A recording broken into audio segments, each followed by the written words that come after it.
So of course, we can start, I can say, we'll start just from the bear crawl. So I remember now my bear crawl, I had a bear crawl, and there was something else that I could do with it as well. I wanted the lateral one, okay? But now I want to change. So maybe if I come to the squat, I feel the momentum and I go to the floor.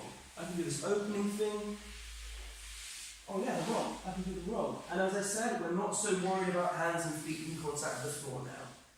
We just use that to gain the vocabulary. Now, so vocabulary, I come back up. There was another one. Oh yeah, the gallop. Okay, come to the gallop. And again, at this moment, I want you to stick with the movements that we worked with. And there was another element with the gallop. What was that? Oh yeah, the cross thing. That goes under. And then, what was the other one? It was to do the floor. Ah, yeah. Ah, okay, yeah, slide. Floor slide. Oh, I went out of space. Again, reverse it. Ah, there we go. Awesome. Now, if I want to get up, how do I get up? Oh, I can just get up like this, okay? Then come into the gallop thing again. Maybe I do another one of these. I want to get back to the crawl. How can I go to the crawl? Okay? Oh no, my pattern's messed up, okay? Take a moment, think about it, got the pattern right again.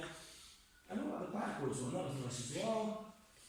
And then from here, I can just go to the gallop again. And then maybe I just fall the other side. And I come down, work into the floor. And what was the other one on the floor? Oh yeah, the neck roll. There's the neck roll.